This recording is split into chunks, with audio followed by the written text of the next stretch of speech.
بسم اللہ الرحمن الرحیم۔ بہت سارے حضرات نے کئی سارے مسائل پوچھے ہیں جو کہ روزہ توڑنے کے تعلق سے ہے کہ روزہ ٹوٹے گا یا نہیں ٹوٹے گا۔ تو سب سے پہلے میں ان کتابوں کے حوالے آپ حضرات کے سامنے پڑھ دیتا ہوں جن میں سے یہ مسائل میں بتا رہا ہوں۔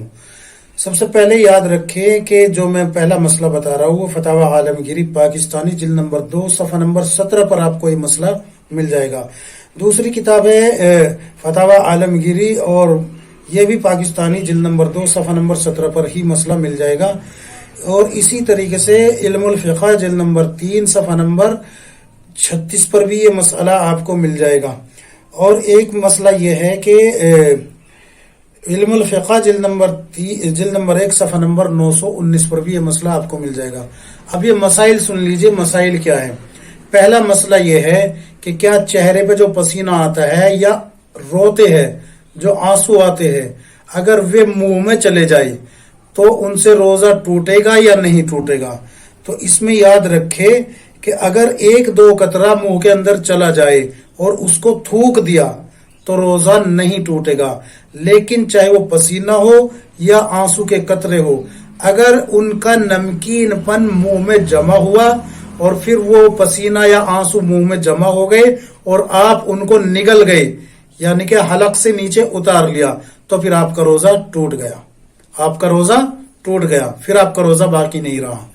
اور اگر آپ نے ان کو تھوک دیا، چاہے وہ منہ بھر کے ہی کیوں نہ ہو گیا ہو، آپ نے اس کو تھوک دیا، 3-4 مرتبہ تھوک دیا، یعنی کہ منہ میں سے ذائقے کو ختم کرنے کی پوری کوشش کر لی، تو پھر آپ کا روزہ نہیں ٹوٹا۔ اسی طریقے سے دوسرا مسئلہ یہ ہے کہ روزے کی حالت میں پھول سونگنا یا عطر سونگنا، اس کا کیا حکم ہے۔ تو یاد رکھے عطر سونگنے سے یا گلاب کا، چمیلی کا کوئی بھی پھول سونگنے سے روزہ نہیں ٹوٹتا۔ تیسرا مسئلہ ہے کہ روزے کی حالت میں اگر نکسیر پھوٹ جائے روزے کی حالت میں، تو اس کا کیا حکم ہے۔ تو اس کا حکم یہ ہے کہ نکسیر پھوٹنے سے روزہ نہیں ٹوٹتا، مگر اگر اس کا خون جو ہے وہ تھوک میں مل جائے اور وہ تھوک آپ نگل لیں گے، یا خون منہ میں آ گیا اور اس کو نگل لیا، تو پھر آپ کا روزہ ٹوٹ جائے گا۔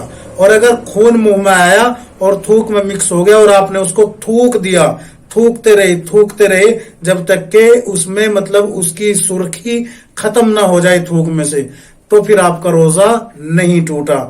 اسی طریقے سے اگر ناک میں پانی ڈالا جائے، چاہے وضو کی حالت میں ہو چاہے غسل کی حالت میں ہو، اگر ناک میں پانی چڑھایا اور ناک میں پانی چڑھانے سے وہ حلق کے ذریعے معدے میں پہنچ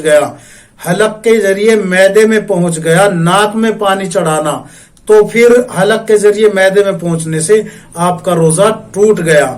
اور اگر حلق تک نہیں پہنچا، صرف ناک میں ہے، تو پھر روزہ نہیں ٹوٹا۔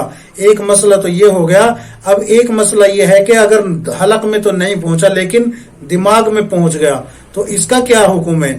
تو یہاں پر دونوں قول ملتے ہیں، یاد رکھے دونوں ہی اقوال موجود ہے علماء کے، فقہاء نے دونوں کو ترجیح دی ہے، روزہ ٹوٹنے کو بھی اور نہ ٹوٹنے کو بھی، لیکن احتیاط اسی میں ہے کہ روزہ اگر یہاں دماغ میں پانی پہنچ جائے تو روزے کو اپنے فاسد سمجھے، لیکن کھانے پینے کی اجازت نہیں ہے کہ آپ دن میں پھر کچھ کھائے پیے، احتیاطاً اس کی قضا کر لی جائے، یہ حکم ہے۔ یہ میں نے آپ کو تمام مسائل جو بتائے ہیں ان کے حوالے شروع میں پڑھ چکا ہوں۔ اللہ تبارک و تعالی ہم سب کو کتاب و سنت کے مطابق زندگی گزارنے کی توفیق عطا فرمائے۔ اگر آپ لوگوں کے پاس ان میں سے کوئی بھی بڑی کتاب موجود نہ ہو تو پھر آپ مسائل روزہ حضرت مولانا قاری رفعت قاسمی صاحب کی یہ آپ کتاب لے، اور اس میں وہ حوالے جو میں نے آپ کو بتائے ہیں وہ اس میں ہو بہو مل جائیں گے، اور وہ مسائل بھی آپ کو اس کتاب میں ہو بہو مل جائیں گے۔ اللہ رب العزت ہم سب کو کتاب و سنت کے مطابق زندگی گزارنے کی توفیق عطا فرمائے، آمین یا رب العالمین۔